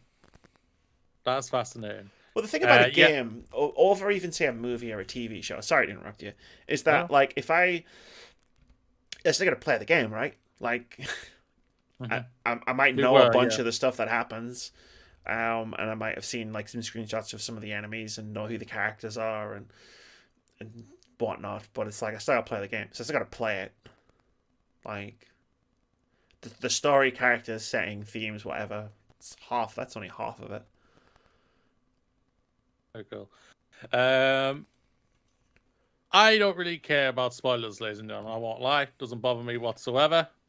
Because it's not the end of the day. I was always still intending to see this game. I do not know about the spoilers. If I hear them, if I read them, that's just me. If you don't want to, don't. Just like say, be careful out there and everything like that. Like, I got spoiled Rise of Skywalker. I didn't care. It didn't bother me whatsoever. I got spoiled Endgame. Didn't bother me whatsoever because that when you see it still on the big screen, what happens in Endgame, you're just still like type of thing, you know? Did anything so like, and I'll preface this by saying I enjoyed Endgame. I went to a midnight screening to see it, but did anything surprising happen in Endgame? No. It's still a great film. Don't get me wrong. It goes back to the thing I was talking about on Monday, where it's like Call of Duty. It's like it's a big, dumb, fun thing that's not trying to be about anything, but that still leaves it being fun, right? That's true. Yeah. Like I say, if you care about spoilers, stay away. If you don't, then don't be a jerk and throw them and tell everybody. Just don't do that. Like I'm just gonna say right now, I'm intrigued by these spoilers. I've got GamesRadar.com up there, and I'm going to read these spoilers after this podcast. Most websites don't have them or the links to them, but I'm sure someone will magically drop a link into your messenger at some point in the next couple of hours. But I'm intrigued by them, so I'm going to read them and everything like that, but I won't be saying anything about it, so don't worry about that, ladies and gentlemen. No, I'm not going to, you'll never see me even hint at it on this podcast, on Twitter, wherever I am. I'm not going to talk about it. Like, I read it for me. And to discuss privately with other people who I know who have read it.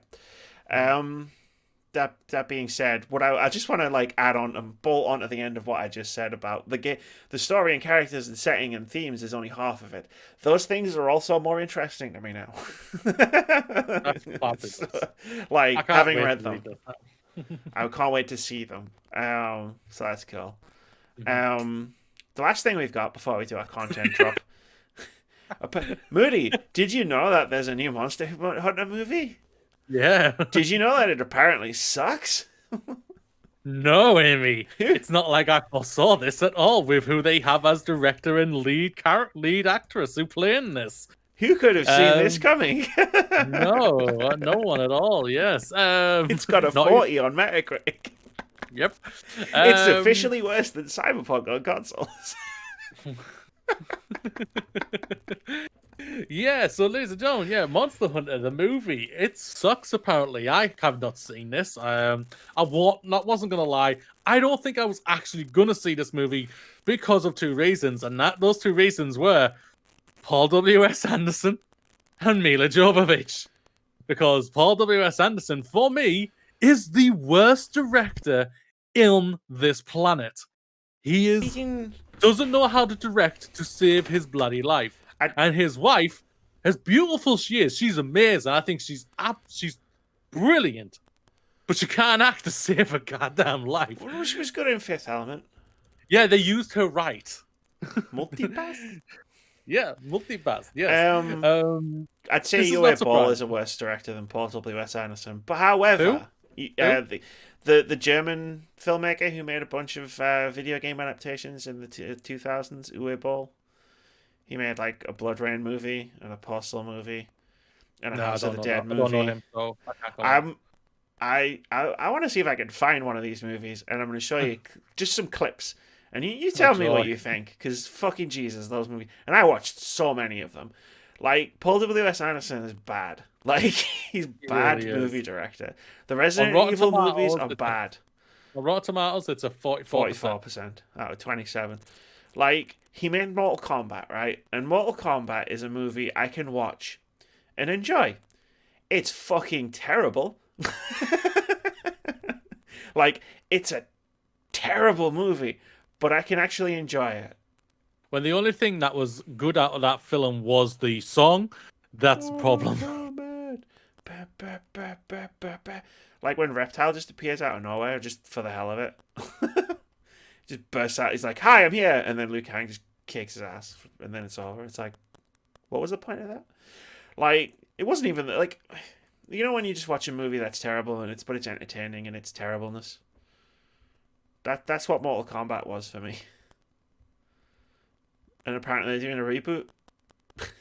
Like, how'd you do Yeah, the it's coming story next of? year. I believe Warner Brothers are doing it. It's going to HBO Max. So Yeah, I'm looking. I may or may not have been googling VPNs that may or may not be able to get me HBO Max. I will gladly pay for it if I can access it, because I very what's the badly. point? I give you my Disney Plus subscription. You haven't even used that bugger yet. Yeah, but HBO Max has got movies on it that I really badly want to see. Disney Plus has got Disney movies. Which are fabulous. They've got Mighty Ducks. They do have Mighty Ducks, but They've I got mean, The Mandalorian, which I actually really do think you will enjoy. probably eventually. First 3 episodes of The Expanse are out, Amy. I know I'm really annoyed that they didn't do what they I'm did not. last year. I So love it. I'm Brilliant. waiting, because I'm like, I I can't know what wait I for was that. like with The Expanse. I Yeah. tried watching it weekly when it was first on, Yeah. and I dropped off of it because that's just what happens when I watch most things weekly. So I'm waiting. I'm just gonna be like, Yeah, cool, I it's can't all out wait. now. Mint. I'm gonna watch it in like 2 days. I can't binge anymore. See, I found I can binge more, like, Yeah. than I used to. Like, I binged The Haunting of Bly Manor. I watched the entire thing in a day. And granted, I was waiting for any mattress to turn up, so I couldn't go anywhere anyway. But like, there was that, and there was something else I watched. It was like a new series that came out. I can't remember what it was, and I watched the whole thing in one day. Like, me and Keith watched The Witcher in one go when we were allowed in each other's houses. That was the last thing I truly binged, because I didn't really binge. I was on and off for a while when it came to like She-Ra, and then I really got into that. But thankfully, She-Ra, they're small Actually, episodes. She-Ra I watched mostly in 2 But they're goes. small episodes, so I'm okay with that. Like I think, and that's the thing about the balance. What I've really liked about like the Mandalorian is that they're like 9 times out of 10, they're like maximum 40-minute episodes, and I just love that. Like tomorrow is the penultimate episode, it's the final episode of season 2. I'm waking up and I'm gonna be like, boom. Both me and my partner are gonna watch the penultimate episode because she hasn't watched that one yet, and we're gonna watch the finale. Yeah, and that's we're gonna fine. be like, yes. I watched It's Discovery like- season 2 finale before I watched the first episode of season 3, because I really I haven't liked watched the last episode of Discovery. I'm going to do that tomorrow. That's the thing. I've got a whole plan tomorrow, and then games after that. But yeah, Monster Hunter movie. Oh, who could have seen this coming? It's bad. I'm pretty sure I said that on a podcast. Might have been yours. Might have been mine. I won't lie. I think yeah, it Might have been yours. Movie show, yeah. I think you brought up Monster Hunter once, and I just went, I love Yeah. Monster Hunter, the video game. Monster Hunter, the movie is going to be terrible. Oh yeah.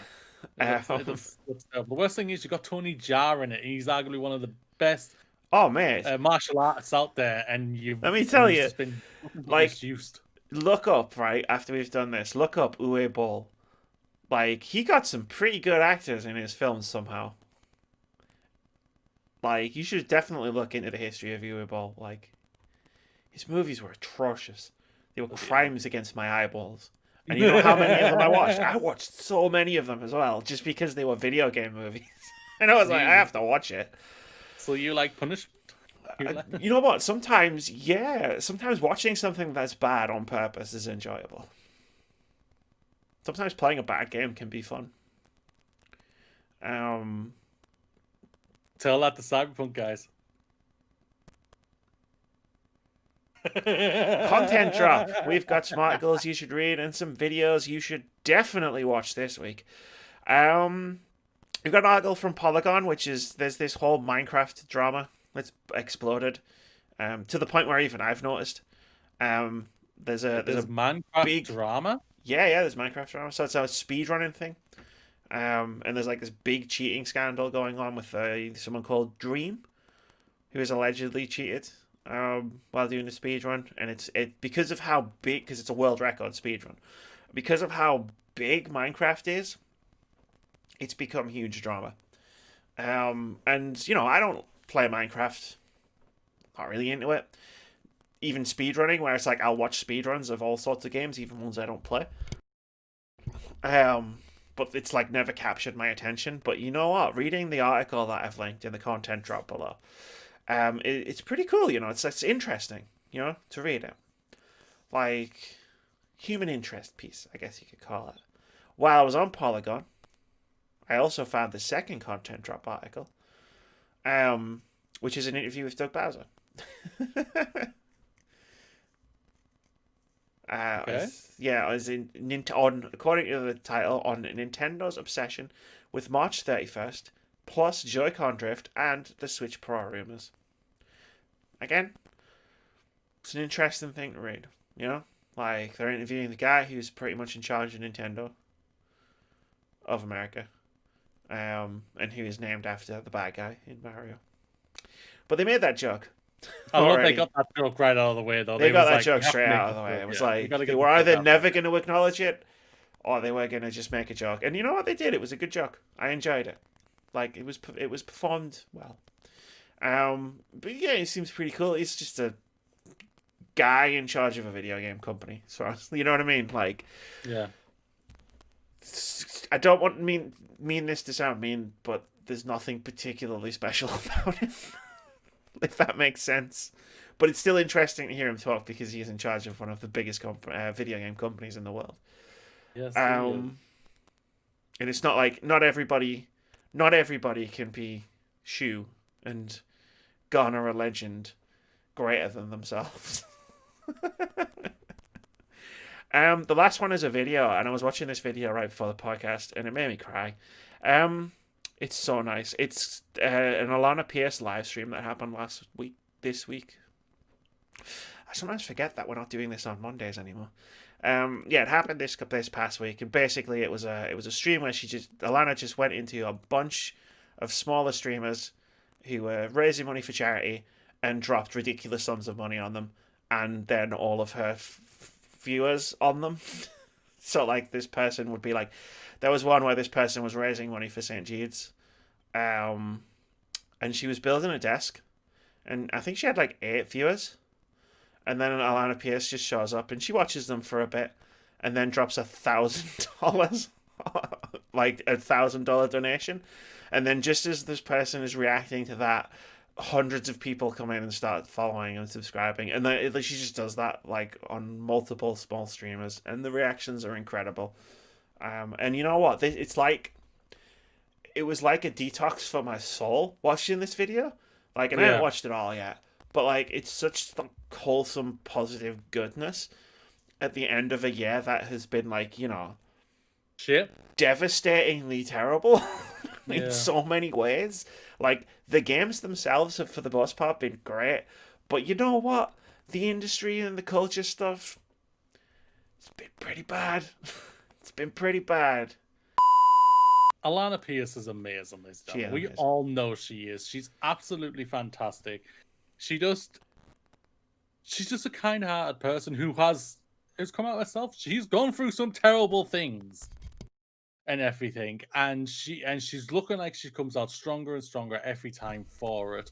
And she's now working at one of the biggest PlayStation companies, PlayStation developers out there in Santa Monica. And I'm so happy for her, and I can't wait to see what more she does and everything. And just to see this type of thing is absolutely amazing. Yeah, like if you haven't watched it, it's obviously it's in the content drop, so I recommend it. Obviously, yeah. But like, definitely, it's like 2.5 hours long. But like, just watch it. Like when you need, I almost broke into song lyrics there. When you like need a pick me up, Like when you need to feel better about the world around you, and we all do. 2020 Right now, sucked yeah. for so many different reasons, and like this video is just fucking amazing for like making you feel like maybe the world's not doomed. Maybe Hopefully it's not. not doomed. Maybe it's not. Maybe there are just enough of us who aren't troglodytes that we might be okay. Maybe. I think that people call that having your faith in humanity restored. Hopefully. Just a little bit. Wow. Go check it out. It's in the content drop along with the other articles that I just mentioned. Mooney, we're not doing games out next week, so let's skip straight to OpenCritic Head-To-Head. This is the game myself and Mooney have been playing all throughout 2020, where we have been guessing the OpenCritic average of one upcoming game. Whoever guesses closest to the OpenCritic score gets a point. If you manage to guess the OpenCritic score correctly, you'd get 2 points. Last week, we guessed on our last game. I rolled the dice. I went for it. I had to. I was a point behind. I went with the only strategy that's worked properly for me in 2020. What? It actually worked in once last year as well. So I'll have you know. Mario and Sonic at the Olympic Games did the same thing for me. Last year. So you know what? It's a proven strategy. It's still got a 66% success rate. In case you haven't already figured it out, the game we guessed was Airborne Kingdom. I guessed it would get a 69. Moody guessed it would get an 82. I checked it just before we started recording, and at the time of recording, Airborne Kingdom has an OpenCritic average of 84, which puts the final scores, once I actually update them, at Amy 22, Moody 24, with 3 draws. I'm going in, Moody. For the last time in 2020, I guessed closest on Dreams, Warcraft 3, One Punch Man, Half-Life Alyx, Resident Evil 3, Gears Tactics, Legends of Runeterra, Deep Rock Galactic, Maneater, Xenoblade Chronicles, West of Dead, Ghost of Tsushima, Other Side, Surgeon Simulator 2, Super Mario 3D All-Stars, Remothered Broken Porcelain, Amnesia Rebirth, Pikmin 3 Deluxe, Dirt 5, and Cyberpunk 2077. And I also guessed the score correctly for Carrion. Moody guessed closest on Zombie Army 4, Ori and the Will of the Wisps, Doom Eternal, Final Fantasy VII Remake, XCOM Chimera Squad, Command & Conquer Remastered, Iron Man VR, Deadly Premonition 2, Fall Guys, Total War Troy, Flight Simulator, Avengers, Necromunda, FIFA 21, Hyrule Warriors Age of Calamity, Football Manager 2021, Immortals, Phoenix Rising, and Airborne Kingdom.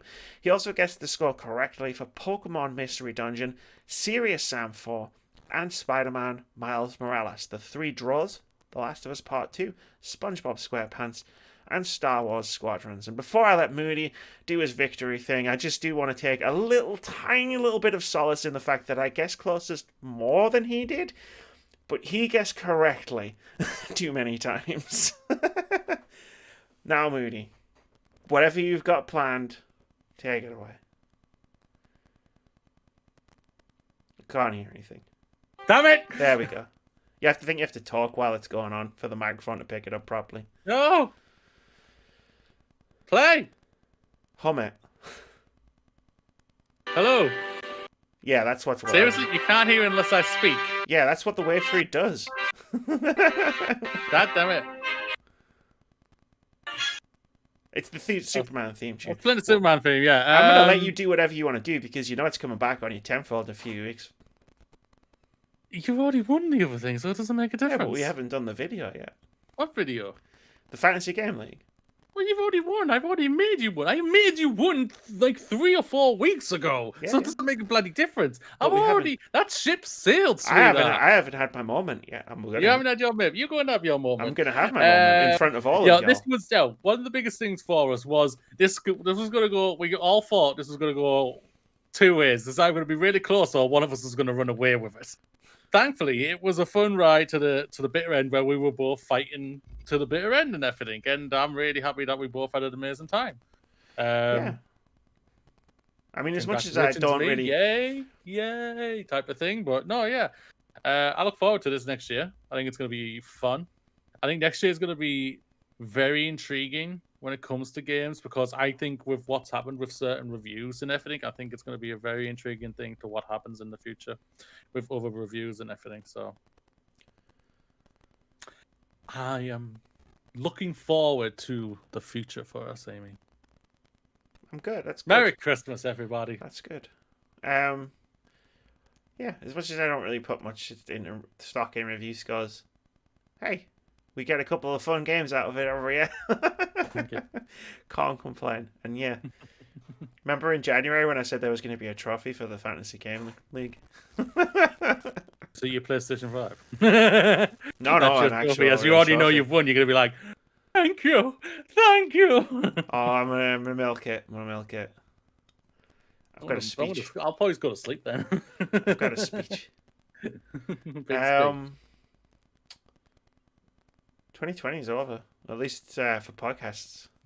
Yeah, I've got one more left for my podcast, and I've just been told that one of my hosts can't come on it, which is not surprising whatsoever, with what I've been tweeting out this week.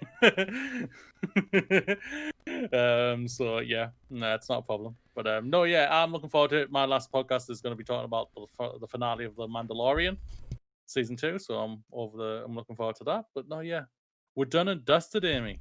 That's it. 2020. Video games are cancelled for the rest of the year. Comes to an end in what? 10 days? 12 days? No, it's 2 weeks. 2 weeks. 2 weeks, yeah. 2 weeks. Just over 2 weeks. I mean, for as far as these podcasts go, we are done. Mm-hmm. We'll be back on January 4th with our Game of the Year over on our weekly review. Yes, we will. And then we'll be back to doing this podcast on the 7th. On the 7th. I'll take you out for it. I actually know that. Yeah, the 7th of Thursday, yeah. So Friday will be the 8th. I mean, we'll be recording it on the 7th. Yes. We'll be recording on the 7th, sure. But... the next day. I forget that. It's cool. I'm looking forward to Game of the Year discussions. I mean, it's not really a discussion. We're just going to talk backwards and forwards at each other. It's like, I like this game. I like this game. I like this game. Yeah, no, I don't like. I thought about doing a thing where we try to make a combined words about games list, but I don't see the benefit. It's like, you like what you like, I like what I like. Let's just do a back and forth. Like, if we played close to the same amount of games and everything like that, then we could probably discuss it properly. But as we haven't, yeah, there's no but it's point. Just no. I like the individuality of it rather than this was words about games. This is Game of the Year. It's like, nah, let's just do a. This is Moody's Game of the Year. These are Moody's favorite games, and these are Amy's favorite games. Yeah, that's where I'm at with that. And I think that's a fair thing. But I mean, just to tease you, I mean, I'm looking at my draft right now. It's not final, but I'm literally staring at my top 20 and reading all of the names on it. I've got a list. Yeah, checking it twice. Gonna find out who's naughty and nice. It's gonna be interesting. Like I've got a list of games that I need to finish and play and everything. So I'm looking forward to just chilling and getting into some gaming time over my next 2 weeks off, basically. Actually, 3 weeks off, basically, because I technically don't go back to college. Yeah, it's great. I've been told until the 11th. Wow. Yeah. We'll have done podcasts by then. Yeah, I know. The Glorious Movie Show would have returned. The weekly review would have returned. Weekly review's back. The podcast's back. So the weekly review, we got like 3 weeks worth, where it's basically there's no new games coming out. So we're doing Game of the Year. We're doing most anticipated games, and I'm thinking. You're thinking for the third one. Do not hold me to this, bearing in mind it's in like 6 weeks. I'm thinking top games of the last generation to fill a gap. To fill the gap in. God, Amy, that's a. Well, how many do you want, or you just want us to throw out games like to say I'd say probably throw out games until we get to like maybe a top 10 or a top 5. So like, here's a bunch of games, rapid fire back and forth. But then it's like, these are the games. These are the motherfucking games from between November 2013 and October 2020. These were the fucking games Of the 7th generation. of the Seventh? 7th, 8th, Yeah. 9th generation. I said them all, therefore it's fine. Watch this, it's a 6, isn't it?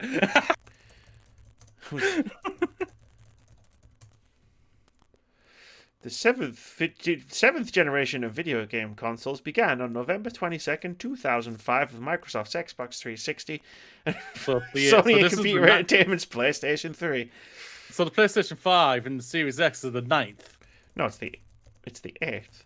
No, the 8th one is the PlayStation 4, but the new generation is the 9th. This current generation, the PlayStation 5 is a 9th generation console. Yeah, that's what I just said, yeah. My goodness. I don't want games of this generation. Yeah, There's only been like 3. And the game of this generation, Astro's Playroom. Spider-Man, Miles Morales. Yeah. It's going to be fascinating to hear those lists. I might try and bring other people in. Because everybody's got an opinion on that, right? You don't need to be keeping up with modern, current games that just released in the past week to be on that podcast. So getting other people I think would be a good idea. There's no doubt. Make it maybe a 3 or 4 person podcast. Yeah. For that day. But we'd have to balance it out, like obviously to not go too long. Oh yeah, 100%. Like just try and make it as long as a normal podcast. There'll be some crossover. There'll be some definitely not crossover. It's like, I wonder what Amy's game of the generation was going to be. I'm sure she hasn't already mentioned it in this podcast once or twice. What game from this current console generation could Amy consider her favorite game? One that maybe she's still playing years after release. Can't quite think of it. It's a head scratcher. But anyway. With that withering sarcasm, it's not this, by the way. I should just point out it's not PUBG. I don't know why I'm wearing a PUBG t-shirt. She saw it in her wardrobe. She went, "I'll do." You know what? I am a winner. And I do like chicken dinner. I'm going to wear it. I am a winner, but I don't like chicken dinners. I do like chicken dinner. I like fried chicken dinner. New York chicken, which is the one where it's the bacon and the cheese with the barbecue sauce. Fried tofu? That'll be alright. I think I'm going half. Well, there's no point in discussing this. In a way, this is not how you close down an entire year on a podcast. Okay, so this is how you close it, Amy. Thank you very much, ladies and gentlemen, for watching all the episodes we have done in 2020. We've had an amazing time. We've talked about some amazing games. We have talked about some amazing stories and sadly also some terrible stories. But we hope that in 2021 you have just an incredible year as well. 2020 has been a crappy year, but we all wish you a Merry Christmas and a Happy New Year. And we can't wait to hear from you all in 2021. Sorry, wow, I was mesmerized. I think what he said. Bye. Bye, everybody. Have a great Christmas. Have a Happy New Year. We'll see you in a few weeks. Much love. Mwah.